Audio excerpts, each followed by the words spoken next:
Hello and welcome to this week's episode. This week we have in the new old software reviews Dr.Dangerous for the Amiga and Labay De Morts for the NES.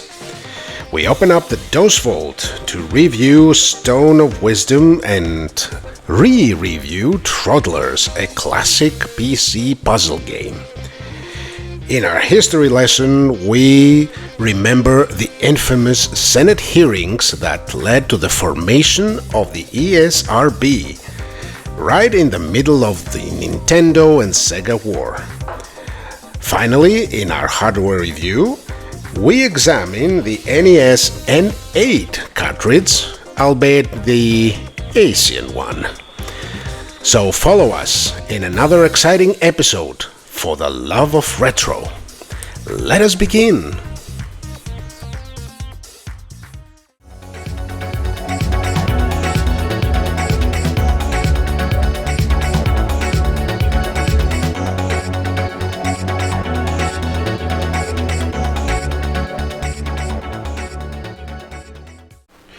Welcome to this week's new old software reviews, and for you we have Dr.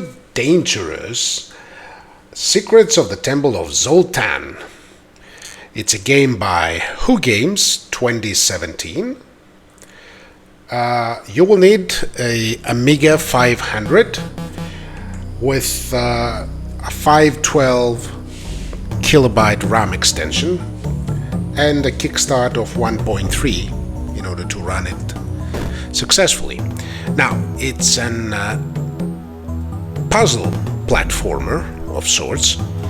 It has some similarities to the Three Vikings game, but it's a game on its own. The graphics, as you can see, are more than great. They are very well animated. The colors are vibrant. The music and the sound effects are very good. Now, the goal of the game is to collect 9 batteries in each level and, of course, avoid getting killed. You do have the means to defend yourself in the form of a zapper, but the ammunition in each stage is limited and you have to make good use of it. Some enemies is completely useless to kill, as you can find other ways to bypass them. Now, there is environmental hazards, and in every stage you can find a code, as you can see here. If you get it, you get an extra life. Now, the codes obviously are useful to continue from that stage. Now, the game is very well made. The controls are excellent, collision detection and all. The graphics are very good and humorous. Precision jumping is necessary sometimes. I definitely recommend this game. It's a pleasant surprise. It looks and plays as a game of high quality. It's hard not to believe that this was published back in the day by some big corporation. Oh, ouch. Now, Who Games 2017. Go get it and enjoy it. And let's move on to our next game of the week. Now, our next game is called Labay De Mort. It's for NES. If I'm not mistaken, it means the Abbaye of Death or of the Dead. It's a game that resembles the classic Jet Set Willy, but truly updated. It's horror themed, believe it or not, even with those cute NES graphics. It has a story. You're a monk escaping from religious hunts, and you take shelter from the knights that are after you in an abbey that's obviously haunted and has a dark history of its own. Now, the purpose of the game is to collect some crosses. Actually, as you move on, the purpose differentiates. It is a very hard game, I must say that.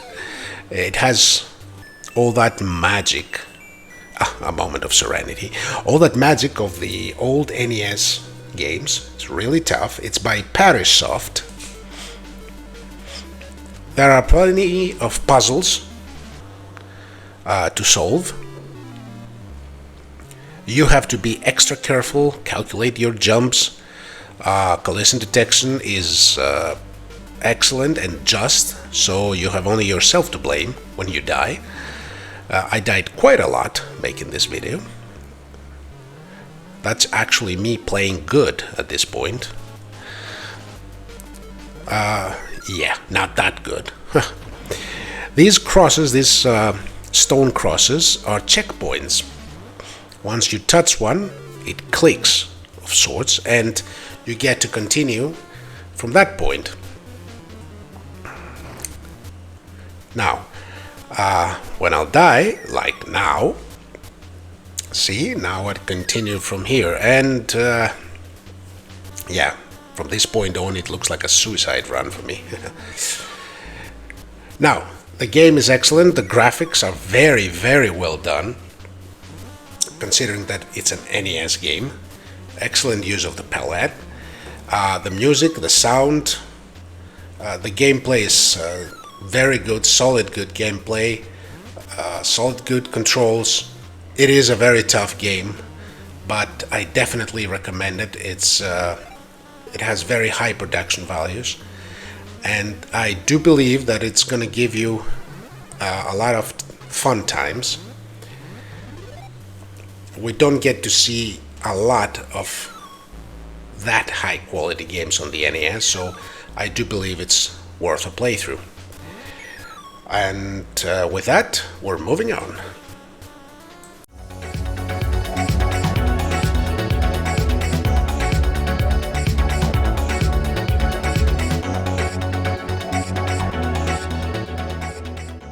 Hello and welcome to this week's hardware review. This week we have for you the EverDrive N8, but I want to be clear and specify that this is a clone version, purchased from a certain Asian market. It's cheaper than the original version, and as you will see, it functions a bit different.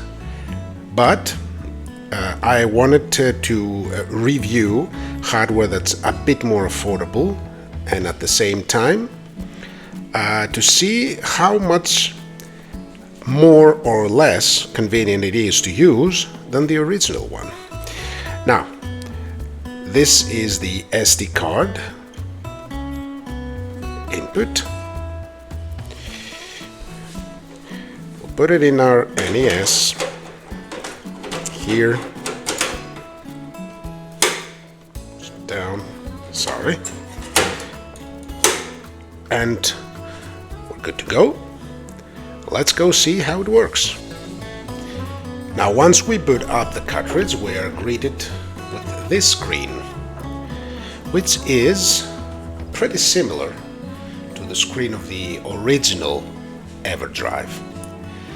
Now, the games are divided here. There are a lot of games. Let's choose something here. All you have to do is go to the game you want to load. Of course, the usual method works: up, down to move one game at a time, or left, right to scroll an entire page. So let's say Darkwing Duck.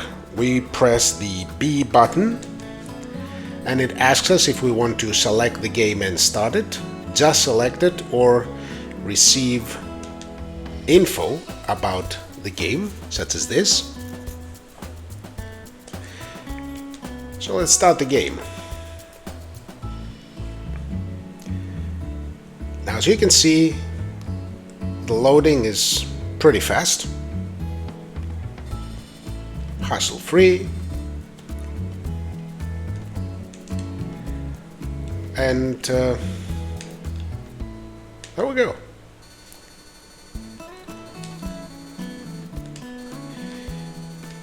It's stable. I didn't encounter any problems.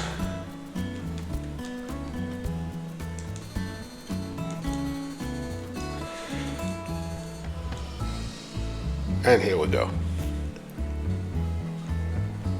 It's been a while since I played this game.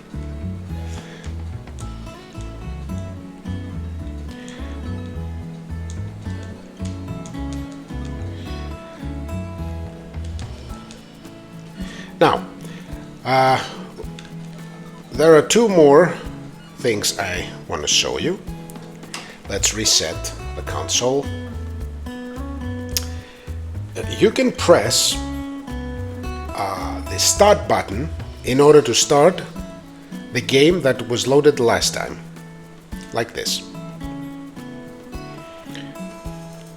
And I also want to show you that there is also a cheats function here. Of course, it's a Game Genie codes. You have to insert the codes. Device info, mapper info, and a few options. The sorting file system. You can reset to game once the cartridge starts. You can swap A and B keys. You have the save state and what keys to use in order to activate it, and the load state, which is a very, very useful function. Granted that these old games sometimes are, well, as tough as nails. So, let's go back to sum it up. Now, as you can see, the cartridge works very well. The menu resembles the original EverDrive's menu quite a lot, but there are some functions missing from it, such as the hex editor, the hex viewer actually, or the jumper settings.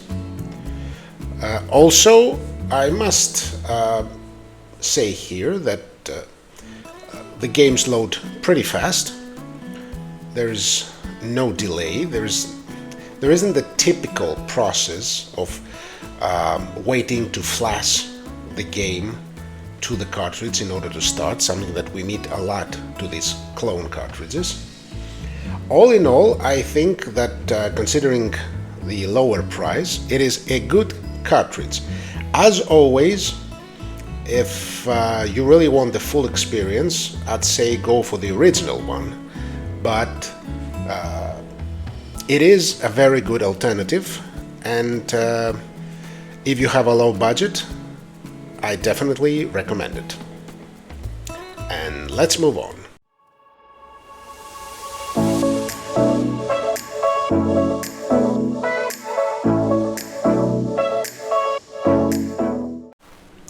Hello and welcome to this week's DOS Vault. We begin with Troddlers, a game of 1993 for the MS-DOS that also came the year before, 92, for the Amiga, and along with the DOS version was a Super NES version as well. It's a puzzle game that borrows some ideas from the famous Lemmings series of games. Now, your task here is to lead the small creatures, the Troddlers, into the exit port, because they have been transformed into well, zombie, let's say, form, and they're kind of mindless, walking around. Now, you have the ability to summon these blocks, to create these blocks, and they are limited blocks in every round. You can sometimes get some more, even if you have used yours, by destroying blocks that you find placed already in the environment. There are these cherries, these fruits, lemons, and other kind of fruits as bonuses. Now, once you form a path, as you can see here, that will lead the necessary amount of Troddlers to the exit, you've won the round. You get a passport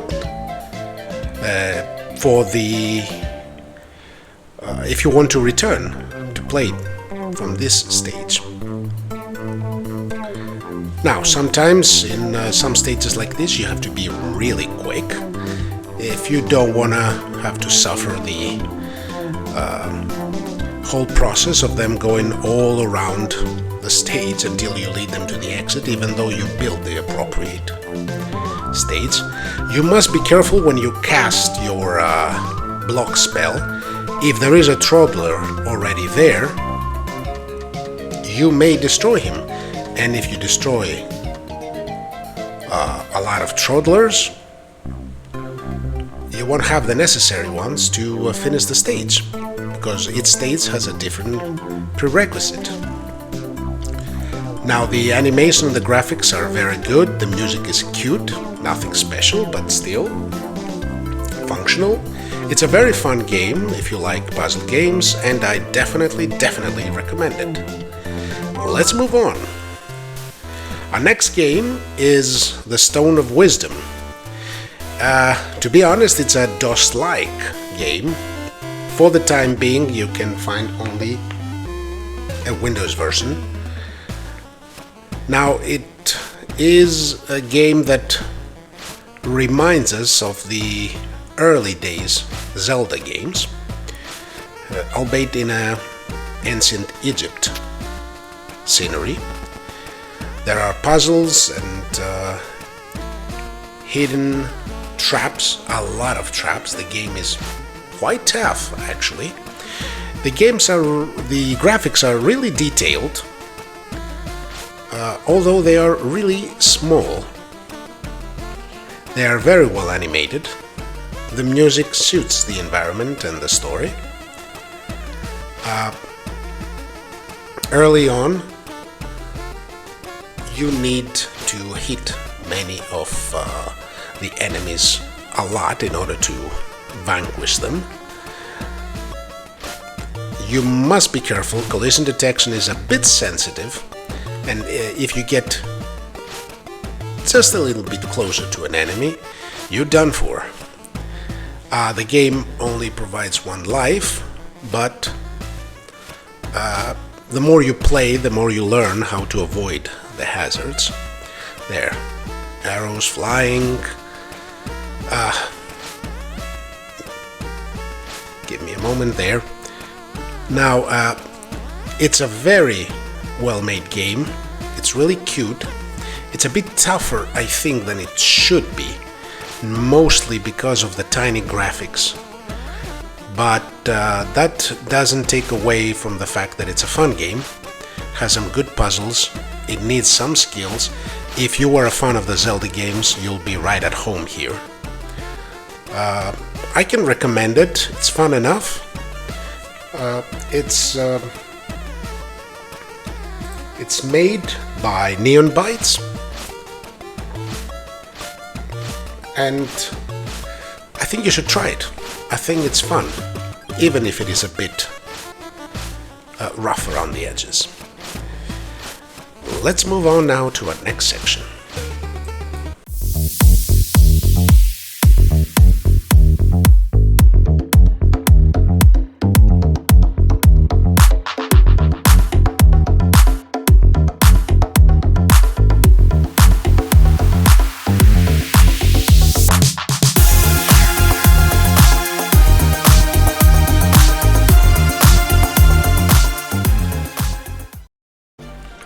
Welcome to this week's history lesson. Now, you all know about the Great War between Sega and Nintendo, but did you know that only once in their history, they found themselves with their back against the wall, and even though they were at each other's throats initially, they had to ally themselves in the end against the senators of the United States and many parents' organizations that accused them of excessive violence in their games. And this alliance led to the formation of the ESRB, the rating system that we know today. Now, it all started with a video game named Night Trap, a Sega CD game. Now, to be honest, it wasn't a very good game at all. But things got out of control when a certain senator named Joseph Lieberman found that the game promoted excessive violence. He managed to create a committee, and at the end, they called to stand both companies that at the time were at the height of their conflict. Now, to be honest, some of the accessories did look a bit threatening, like the light guns. But it wasn't just Night Trap that caused this commotion. It was also another game, the Mortal Kombat. Yes, the first part of the legendary series of beat 'em ups, with all its violent gore. Now, as you know, Nintendo's version did not include any blood, but the Sega version was, well, the one to get if you were a teenager back then. Now, the companies, Nintendo and Sega, did not have the best of relationships with the SPA, which was, for better or worse, at the time, the only, let's say, authority for ratings. But they were not about to go down without a fight. They both sent their best men in order to fight against the Senate. Now, in the end, both companies were forced to ally themselves, and they created the ESRB, the Entertainment Software Rating Board.